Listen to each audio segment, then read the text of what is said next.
La Tertulia Nacional, espacio donde la palabra, el arte y la cultura son invitados de honor.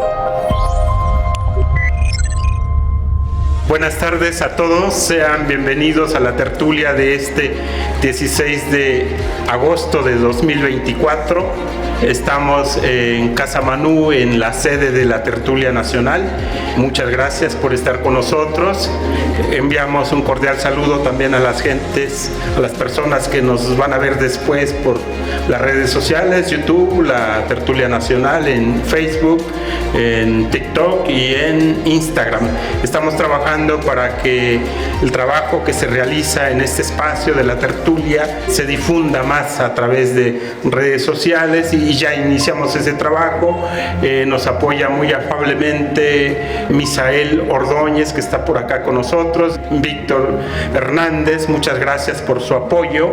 Hoy tenemos lectura poética y la presentación de dos libros. Vamos a iniciar con Interrogatorio de la Jaula, para lo cual voy a invitar a Manuel Monroy Correa a que él va a moderar esta presentación del libro de la editorial Beyond Dimension. Muchas gracias, Manuel, bienvenido a la tertulia. Te dejo para que moderes esta presentación.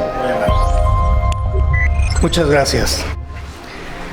Pues es un gusto poder presentar este libro. Es un libro que nos parece muy importante en varios sentidos. Ya verán lo que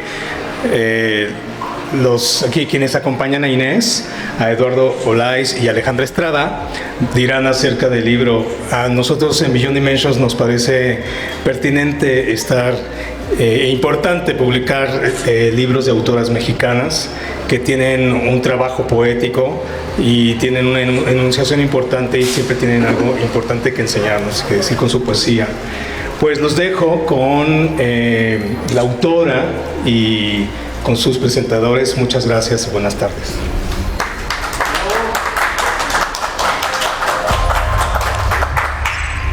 Hola, buenas noches. Sobre la función específica de la palabra: definir, describir, comunicar. ¿A qué? ¿Con quién? Y si el puro sonido no fuese suficiente, ¿es el canto una sucesión de compases o es acaso el acompasamiento de las formas? Dependemos de signos, abstracciones gráficas, pero además está el canto. Hemos cifrado una imagen. Y aquí hemos dejado atrás la primera escritura. Se ha dejado de lado la palabra, a la forma explícita que se pensaba inmutable, para habitar el reflejo con fantasmas. Cito: he aquí que tengo tu carne, la ceniza de tu silueta, el llanto que escribo en silencio, lo peor de las visiones. Habría que desnudar primero el ojo, agazaparse en la poca luz que nos quede, y de este juego de luz y de sombra se gana en concreción ante el objeto mirado. ¿Es acaso la abstracción el objeto de deseo? ¿O bien es la fijeza lo que de movilidad se atribuye a la forma que se revuelve en el ojo, en la memoria del ojo, en un código secretamente aprehendido en función de tonos y visiones, estructuras determinadas por líneas, colores, o un lenguaje común a lo que de estético se guarda en el iris, en este ir y venir al infierno? Cito: hay una luz que escondo cuando cierro los ojos. Cuando escondo los ojos hay una luz que brota hacia la nada. La nada es una luz que viene entre las sombras. La sombra es un abismo cuando cierro los ojos. Habría que buscar en la nada la imagen, justo aquello, poblar hasta los contornos de ese vacío prominente, que la obra fuese así de personal. Somos más vacío que gente. Y si todo yo he sido reducido a líneas, no es capricho arquitectónico, arquetípico, sino intento por poner a modo de arco una flecha en la garganta. Cito: amanecí con un pedazo de nube en la garganta, con mi amargo compañero pisoteando mi cabeza. Amaneceré con un anhelo de vuelo, con una fiebre de caída. Una flecha en la garganta que represente una sílaba curva. El sonido va siempre cayendo, pero habría que tensarlo o de nada serviría a nuestros fines. Uno está siempre volviendo. Cosas imperceptibles como el vuelo de una mosca están siempre volviendo. Cito: las flores, quise decir las moscas, vinieron todas con un zumbido, tocaron a mi puerta, me nublaron la tarde. No conocí el miedo hasta que llegó la noche. De manera que el verbo tiene la función sintáctica de un semicírculo. Habría que trazar oraciones a manera de otras formas de líneas para describir cualquier cosa, que cualquier verso fuese un apartado de la geometría. El control más terso, el delgadísimo equilibrio entre las partes, es materia del Zen. La poesía es otra cosa.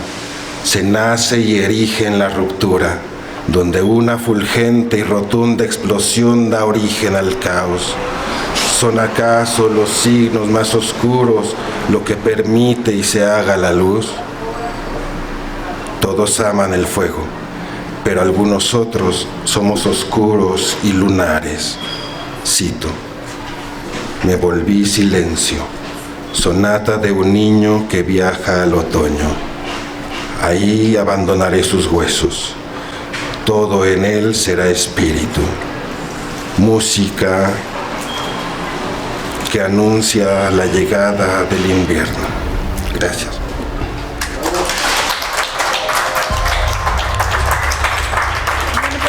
Buenas noches, muchísimas gracias por la invitación a presentar este libro de Inés Parra, escritora a quien yo admiro sobremanera. Creo que es importante destacar que la lectura de escritoras contemporáneas debería ser un imperativo en la actividad literaria del mundo, del país. También creo que lo que escribe Inés es parte de una corriente, de una generación de mujeres escritoras, y a mí me complace muchísimo compartir el espacio y compartir el tiempo con poetas de la calidad de Inés. Es necesario conocer su obra, es necesario adentrarse, porque la voz de Inés Parra es muy peculiar, es una voz muy interesante en el cúmulo de las letras, de la producción poética de mujeres en la actualidad. Vale muchísimo la pena adentrarse en su poética, en su estética, que es muy original, repito, muy peculiar, y eso también se agradece muchísimo. Para empezar, ayer que estaba afinando mis notas sobre el libro de Inés, pensaba que sentía cuando leía Interrogatorio de la Jaula. Pues me provocaba una arritmia cada vez que leía un texto del libro que compone este poemario. Sin duda había una reacción orgánica en mí, había una taquicardia, o había eso que dicen de presentimiento, o una especie como de vacío en el estómago, es decir, un impacto orgánico que provoca la poesía de Inés. Y esto también es muy importante porque habla de una producción poética honesta, de una producción poética que también pasa por el cuerpo de la autora, que es muy importante destacarlo. Hice muchas notas, no hice un texto, porque también en el tenor de leer esa poesía, pues habría que hablar del caos ordenado que implica. Hace un momento hablaba con Inés sobre las vicisitudes de la vida, de ser escritora particularmente en nuestro país, y pues bueno, entre el trabajo y la vida, uno lee entre camiones, entre los trastes sucios y entre otras cuestiones hogareñas, ¿no?, y laborales. Lo primero que debo decir del libro es que es un libro breve pero profundo. Interrogatorio de la Jaula se divide en Testimonio de la Luz, La Jaula, y los equivocados. Es un libro que todo el tiempo está en una antítesis, todo el tiempo está oponiendo la oscuridad y la luz. Vamos a encontrar aquí que el libro abre con una epígrafe de Arthur Rimbaud. Y bueno, eso me lleva a decir que el libro de Inés tiene una influencia muy fuerte del simbolismo, una influencia del surrealismo, y sin duda vamos a encontrar trenzadas en sus palabras a autoras como Silvia Plath y Alejandra Pizarnik. Cuando leí el libro de Inés pensaba que es una postal onírica. Hay este tópico clásico de la vida es sueño, la vida real como un sueño y el sueño de la muerte está presente todo el tiempo en el libro de Inés. Para mí fue muy fuerte leer esta primera parte de Testimonio de la Luz porque habla de la muerte de un hijo. Y bueno, vamos a encontrar imágenes como Niño Azul, vamos a encontrar mucha presencia del agua, vamos a encontrar la presencia también del silencio como génesis de la verdad, como génesis de la poesía.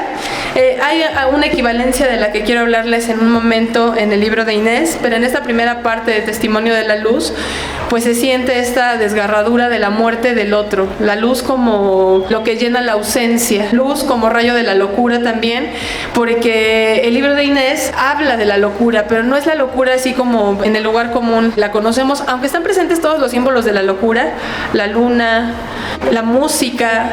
Inés lo que hace en su libro es darle una resignificación a todos esos símbolos acerca de la mente, acerca de la fuga de la mente y del espíritu.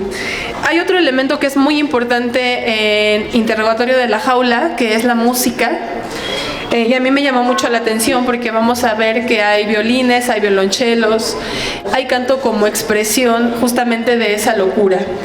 Luego llegamos a la segunda parte del libro y está la muerte, pero ahora la muerte en primera persona, la figura del suicida.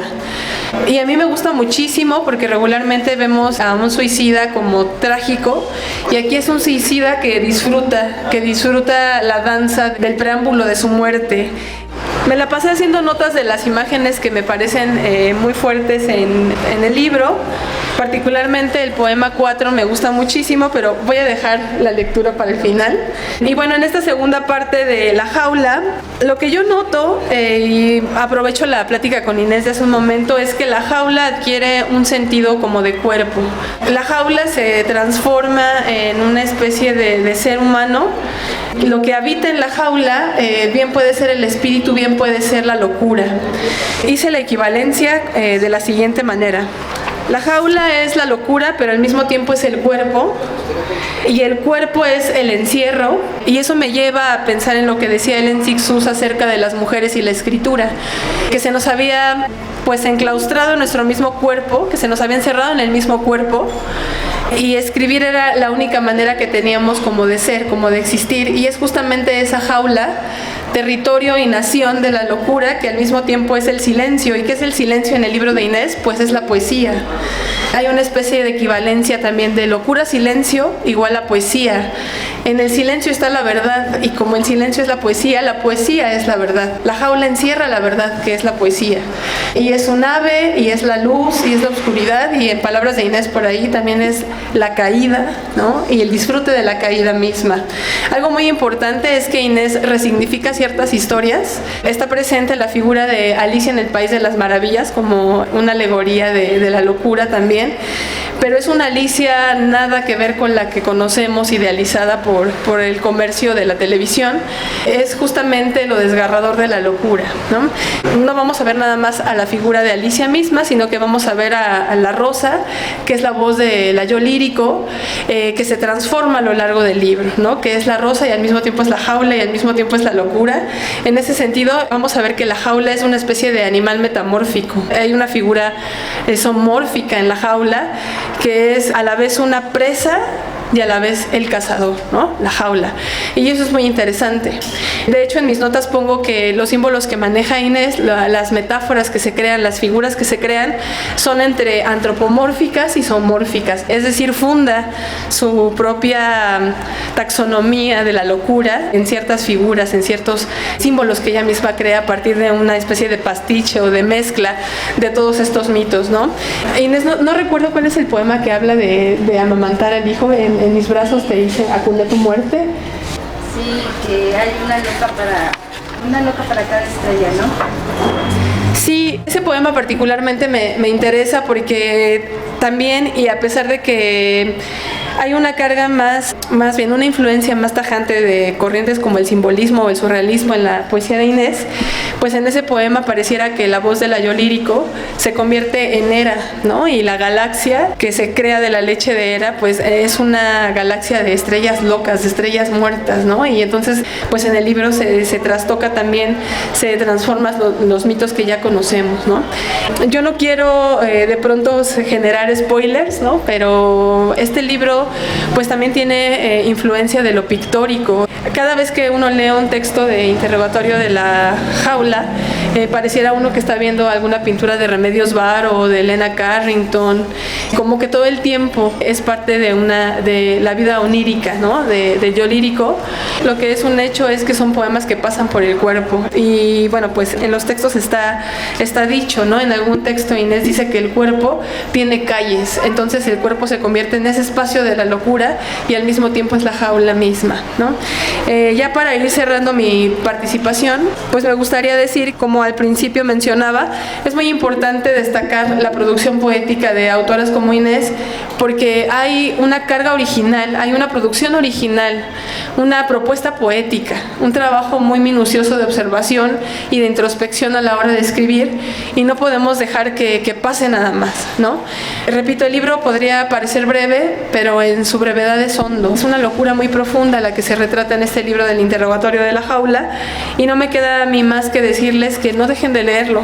Lean Interrogatorio de la Jaula, porque es uno de los libros imprescindibles. Y bueno, a mí me honra muchísimo poder compartir editorial con Inés y poder compartir también la poesía, y pues muchas gracias por estar aquí esta noche. Gracias.